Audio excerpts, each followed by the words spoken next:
ಅನುಪಮ ಗೌಡ ಈಗಾಗಲೇ ತುಂಬಾ ಫೇಮಸ್ ಆಗಿರುವಂತಹ ವ್ಯಕ್ತಿ. ನಿಮಗೆಲ್ಲ ಗೊತ್ತಿರೋ ಹಾಗೆಯೇ ಈಕೆ ಸೀರಿಯಲ್ಗಳಲ್ಲಿ, ಸಿನಿಮಾಗಳಲ್ಲಿ, ಹಾಗೆಯೇ ರಿಯಾಲಿಟಿ ಶೋಗಳಲ್ಲಿ ಹೆಚ್ಚಾಗಿ ಕಾಣಿಸ್ಕೊಳ್ತಾರೆ. ಅದರ ಜೊತೆಗೆ ಈಕೆಯ ವೈಯಕ್ತಿಕ ಜೀವನದ ಬಗ್ಗೆಯೂ ಕೂಡ ಹೊಸದಾಗೇನು ಹೇಳಬೇಕಾಗಿಲ್ಲ, ನಿಮಗೆಲ್ಲ ಗೊತ್ತಿರುವ ವಿಚಾರ.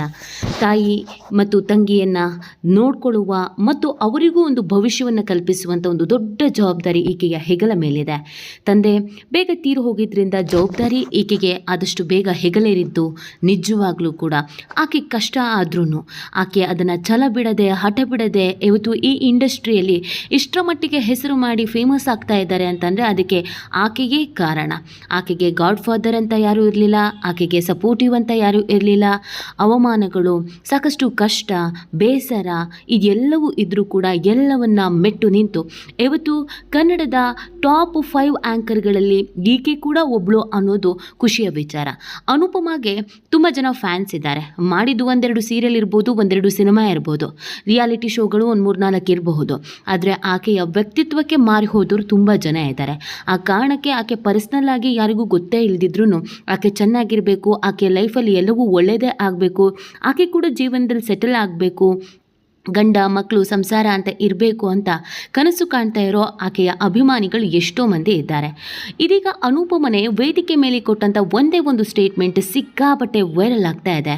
ಆಕೆ ಈಗ ತನ್ನ ಬಾಳ ಸಂಗಾತಿಯನ್ನು ಆಯ್ಕೆ ಮಾಡ್ಕೊಂಡಿದ್ದಾಳೆ.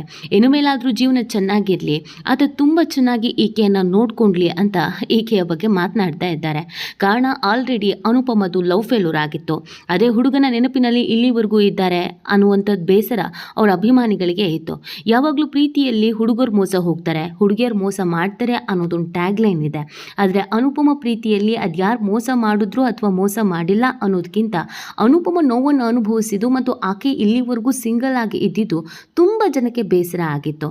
ಪ್ರೀತಿಯಲ್ಲಿ ಯಾಮಾರಿದ್ದಕ್ಕೆ, ಮೋಸ ಹೋಗಿದ್ದಕ್ಕೆ, ನೋವನ್ನು ಅನುಭವಿಸಿದ್ದಕ್ಕೆ ಇನ್ನೂ ಕೂಡ ಆಕೆ ಒಬ್ಬಂಟಿಯಾಗಿ ಇದ್ದಾಳೆ. ಆದರೆ ಆಕೆ ಪ್ರೀತಿಸಿದಂಥ ಹುಡುಗ ಮಾತ್ರ ಈಗ ಆಲ್ರೆಡಿ ಮದುವೆ ಆಗಿದ್ದಾರೆ. ಈಕೆ ಜೀವನ ನೋಡಿದಾಗ ನಿಜವಾಗ್ಲೂ ಬೇಸರ ಅನಿಸುತ್ತೆ. ಆ ಪ್ರೀತಿಯ ಕಹಿ ನೋವನ್ನು ಮರೆಯೋದಕ್ಕಾಗದೆ, ಹೊಸಬನ ಜೊತೆಗೆ ಜೀವನ ಮಾಡೋದಕ್ಕಾಗದೆ ಇನ್ನು ಸಿಂಗಲ್ ಆಗಿರುವ ಈಕೆಗೆ ಒಂದೊಳ್ಳೆ ಹುಡುಗ ಸಿಗಬಾರ್ದಾ? ಈಕೆ ಹೂ ಅಂತ ಹೇಳಿದರೆ ಅದು ಎಷ್ಟೋ ಮಂದಿ ಕ್ಯೂನಲ್ಲಿ ನಿಂತ್ಕೊಳ್ತಾರೆ, ಅದೆಷ್ಟೋ ಮಂದಿ ಮದುವೆ ಆಗೋದಕ್ಕೆ ರೆಡಿ ಇದ್ದಾರೆ. ಆದರೆ ಅನುಪಮನೆ ಯಾಕೋ ಏನೋ ಗೊತ್ತಿಲ್ಲ, ಯಾರ ಜೊತೆಗೂ ಮಾತಾಡದೆ, ಸಹವಾಸ ಮಾಡದೆ ಆಕೆ ಆಯಿತು, ಆಕೆ ಜೀವನ ಆಯಿತು ಅಂತ ಫೋಕಸ್ ಮಾಡ್ಕೊಂಡಿದ್ದಾರೆ ಅನ್ನೋದು ತುಂಬ ಜನರ ಮಾತಾಗಿತ್ತು. ಹಾಗೆ ನೋಡಿದ್ರೆ ಇಂಡಸ್ಟ್ರಿಯಲ್ಲಿರುವ ಅದೆಷ್ಟೋ ಹೀರೋಯಿನ್ಸ್, ಅದೆಷ್ಟೋ ಆ್ಯಂಕರ್ಸ್ ಬಗ್ಗೆ ಅಫೇರ್ ಇದೆ, ಹಾಗೆಯೇ ಲಿವಿಂಗ್ ಟುಗೆದರ್ ರಿಲೇಷನ್ಶಿಪ್ನಲ್ಲಿದ್ದಾರೆ, ಅವ್ರ ಜೊತೆ ಓಡಾಡ್ತಿದ್ದಾರೆ, ಇವ್ರ ಜೊತೆ ಓಡಾಡ್ತಿದ್ದಾರೆ ಅನ್ನುವಂಥ ಗುಮಾನಿ, ಗಾಸಿಪ್ಪು ಇದೆಲ್ಲವೂ ಕೂಡ ಇದ್ದೇ ಇರುತ್ತೆ. ಆದರೆ ಅನುಪಮ ವಿಚಾರದಲ್ಲಿ ಇಲ್ಲಿವರೆಗೂ ಆ ಥರದ್ದು ಯಾವುದೇ ಗಾಸಿಪ್ಗಳಾಗಿರ್ಬೋದು, ಗುಮಾನಿಗಳಾಗಿರ್ಬೋದು ಇಲ್ಲ. ಇದ್ದಿದ್ದು ಒಂದೇ ಲವ್ ಮ್ಯಾಟರು, ಅದು ಕೂಡ ಫೇಲ್ಯೂರ್ ಆಯಿತು ಅನ್ನೋದು ಎಲ್ರಿಗೂ ಗೊತ್ತಾಯಿತು. ಮತ್ತು ಇವರಿಬ್ಬರು ಒಂದಾಗಬೇಕು ಅಂತ ಎಲ್ಲ ಭಾವಿಸಿದ್ರು. ಆದರೆ ಆತ ಮಾತ್ರ ಬೇರೆಯವ್ರನ್ನ ಮದುವೆ ಆದರು. ಸೊ ಅದಾದ ಮೇಲೆ ಅನುಪಮ ಮೇಲೆ ಒಂದಷ್ಟು ಜನಕ್ಕೆ ಗೌರವ ಹೆಚ್ಚಾಯಿತು, ಪ್ರೀತಿ ಹೆಚ್ಚಾಯಿತು, ಕಾಳಜಿ ಹೆಚ್ಚಾಯಿತು, ಆಕೆ ಚೆನ್ನಾಗಿರಬೇಕು ಅನ್ನುವಂಥ ಎಲ್ಲರ ಬೇಡಿಕೆ ಕೂಡ ಆಗಿತ್ತು. ಇದೀಗ ಅನುಪಮ ಗೌಡ ಮೊದಲ ಬಾರಿಗೆ ತನ್ನ ಜೀವನದಲ್ಲಿರುವಂಥ ಸ್ಪೆಷಲ್ ವ್ಯಕ್ತಿಯ ಬಗ್ಗೆ ಮನಸ್ಸು ಬಿಚ್ಚಿ ಮಾತನಾಡಿದ್ದಾರೆ. ಆತನೇ ನನಗೆಲ್ಲ, ಆತ ಇಲ್ಲದೆ ನಾನಿಲ್ಲ, ಆತ ಬಂದ ಮೇಲೆ ನನ್ನ ಜೀವನ ಬದಲಾಯಿತು, ಬೆಳಕು ಬಂತು, ಆತನಿಗಾಗಿ ಬದುಕ್ತಾ ಇದ್ದೀನಿ ಅಂದರೆ ತಪ್ಪಾಗಲಿಕ್ಕಿಲ್ಲ. ಇಷ್ಟೆಲ್ಲ ಕೆಲಸ ಮಾಡಿ ಮನೆಗೆ ಹೋದ್ಮೇಲೆ ಆತನ ಮುಖ ನೋಡ್ತಾ ಇದ್ದ ಹಾಗೇನೆ ನನ್ನ ಮುಖದಲ್ಲಿ ಒಂದು ಮಂದಹಾಸ ಬರುತ್ತೆ. ಇವತ್ತು ಜೀವನದಲ್ಲಿ ಉತ್ಸಾಹ ಇದೆ ಅಂತ ಅಂದರೆ ಅದಕ್ಕೆ ಅವನೇ ಕಾರಣ. ನನಗೆಲ್ಲಾನು ಅವನೇ, ಅವನಿಲ್ಲದೆ ನಾನು ಇರೋದೇ ಇಲ್ಲ, ಅವನ್ನ ಬಿಟ್ಟು ನಂಗೆ ಇರೋದಕ್ಕೂ ಆಗೋದಿಲ್ಲ. ನನ್ನ ಇಡೀ ಜೀವನದಲ್ಲಿ ಅವನು ಆವರಿಸ್ಕೊಂಡಿದ್ದಾನೆ. ಆತ ಇಲ್ಲದ ಒಂದು ಕ್ಷಣವೂ ಕೂಡ ನನ್ನ ಕೈಲಿ ಇರೋದಕ್ಕೆ ಸಾಧ್ಯ ಆಗೋದಿಲ್ಲ ಅಂತ ತುಂಬಿದ ವೇದಿಕೆಯಲ್ಲಿ ಕಣ್ಣೀರು ಹಾಕಿದ್ದಾರೆ. ಇದನ್ನು ನೋಡಿದ ತುಂಬ ಜನ ಶಾಕ್ ಕೂಡ ಆಗಿದ್ದಾರೆ. ಇನ್ನು ಕೆಲವರು ಈ ವಿಚಾರ ಗೊತ್ತಾಗ್ತಾ ಇದ್ದ ಹಾಗೆ ಫೈನಲಿ ಅನುಪಮಂಗೆ ಯಾರೋ ಒಬ್ರು ಜೀವದ ಗೆಳೆಯ ಸಿಕ್ಕಿದ್ರು, ಇನ್ಮೇಲಾದರೂ ಅನುಪಮ ಚೆನ್ನಾಗಿರಲಿ ಅಂತ ಆಶೀರ್ವಾದ ಮಾಡೋದಕ್ಕೆ ತುದಿಗಾಲಲ್ಲಿ ನಿಂತು ಬಿಟ್ಟಿದ್ದಾರೆ. ಆದರೆ ಅನುಪಮ ಇಷ್ಟೆಲ್ಲ ಹೇಳಿದ್ದು, ಇಷ್ಟೆಲ್ಲವನ್ನ ಹೇಳ್ಕೊಂಡಿದ್ದು ಆಕೆ ಸಾಕ್ತಾ ಇರುವ ನಾಯಿ ಮರಿ ಬಗ್ಗೆ. ಹೌದು, ಪ್ರತಿಯೊಬ್ಬರಿಗೂ ಕೂಡ ಜೀವನದಲ್ಲಿ ಒಂದಲ್ಲ ಒಂದು ರೀತಿಯಾದಂಥ ಸ್ಪೆಷಲ್ ವ್ಯಕ್ತಿ ಇದ್ದೇ ಇರ್ತಾರೆ. ಅದು ಮನುಷ್ಯರೇ ಆಗಬೇಕು ಅಂತ ಏನಿಲ್ಲ, ಪ್ರಾಣಿಗಳು ಕೂಡ ಎಷ್ಟೋ ಬಾರಿ ನಮ್ಮ ಭಾವನೆಗಳಿಗೆ ಸ್ಪಂದಿಸುತ್ತೆ.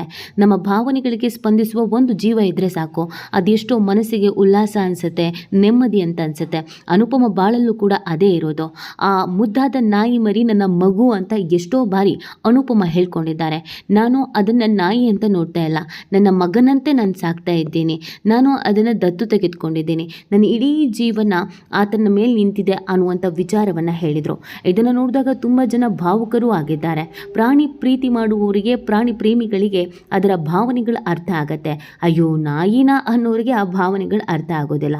ಎಷ್ಟೋ ಬಾರಿ ನಾವು ಮನುಷ್ಯರಿಂದ ಮೋಸ ಹೋದಾಗ, ಮನುಷ್ಯರ ಸಹವಾಸವೇ ಸಾಕು ಅಂತ ಅನಿಸಿದಾಗ ಪ್ರಾಣಿಗಳು ಇಷ್ಟ ಆಗ್ತವೆ. ಪ್ರಾಣಿಗಳಿದ್ರೆ ಸಾಕು ಅಂತ ಅನಿಸ್ಬಿಡತ್ತೆ.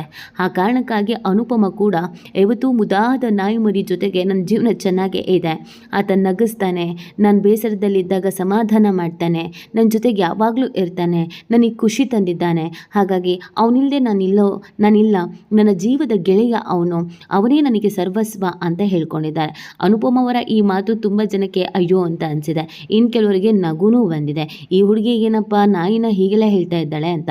ಆದರೆ ಕೆಲವರು ಮಾತ್ರ ಪಾಪ ಅನುಪಮಗೆ ಯಾರೂ ಇಲ್ಲ, ಕೊನೆಗೆ ಈ ರೀತಿಯಾಗಿ ಮಾತನಾಡ್ತಾ ಇರೋದು ಬೇಸರ ತರಿಸ್ತಾ ಇದೆ. ಆದಷ್ಟು ಬೇಗ ಅನುಪಮ ನೀವೊಂದು ಜೀವದ ಗೆಳೆಯನನ್ನು ಹುಡುಕಿಕೊಳ್ಳಿ, ಆದಷ್ಟು ಬೇಗ ಮದುವೆ ಆಗಿ ನಾವಂತೂ ನಿಮ್ಮ ಜೊತೆಗೆ ಯಾವಾಗಲೂ ಇರ್ತೀವಿ ಅಂತ ಬ್ಲೆಸ್ಸಿಂಗ್ ಮಾಡ್ತಿದ್ದಾರೆ. ಈ ಬಗ್ಗೆ ನಿಮಗೇನು ಅನಿಸುತ್ತೆ ಅನ್ನೋದನ್ನು ನೀವು ಕೂಡ ಕಮೆಂಟ್ ಮಾಡಿ ನಿಮ್ಮ ಅನಿಸಿಕೆ ಮತ್ತು ಅಭಿಪ್ರಾಯವನ್ನು ತಿಳಿಸಬಹುದು.